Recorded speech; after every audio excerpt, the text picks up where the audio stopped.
U.S. and Iran nuclear talks. What's going on? Let's find out. April 12, 2025, the first direct U.S.-Iran negotiations in a year, held in Oman, a neutral third-party country. Now, the United States and Iran obviously have different stances on what they want for nuclear policy.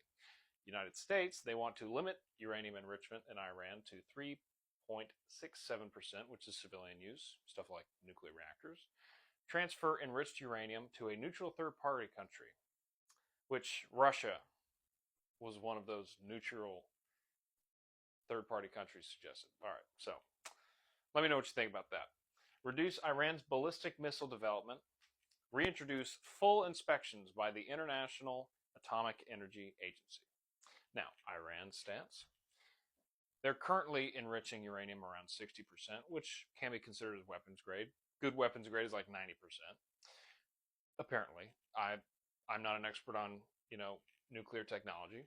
Rejects transferring uranium out of the country and refuses limitations on missile development. Demands guarantee U.S. won't abandon the deal, like the first one in 2018, and requests immediate removal of sanctions for further negotiations. Now, let's get into some context. U.S. and Iran were already in a deal to limit uranium enrichment and more enriched uranium to third-party Russia. The deal was made in 2015. So, they already had that kind of figured out. They were sending the further enriched over 3.67 to Russia, and everything under stayed there, and that's as far as it could go. Trump abandoned the deal in 2018, claiming the deal was too weak. 4 reasons I've written down.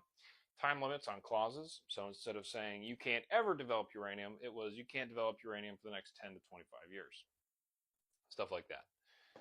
Ballistic missile development. He didn't like the fact that they could develop any kind of ballistic missile.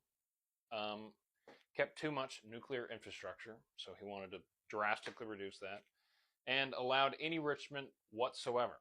So basically, Trump was upset about the fact that they got to do anything involving uranium enrichment. Now, once Trump left the deal, huge surprise. The next year, Iran began enriching uranium to achieve weapons-grade uranium levels. What? Who would have guessed? Crazy. So, the recent talks were left with cautious optimism by both parties, with a second meeting TBD. So, there's my info. There are my sources. Let me know what you think. Thanks for watching.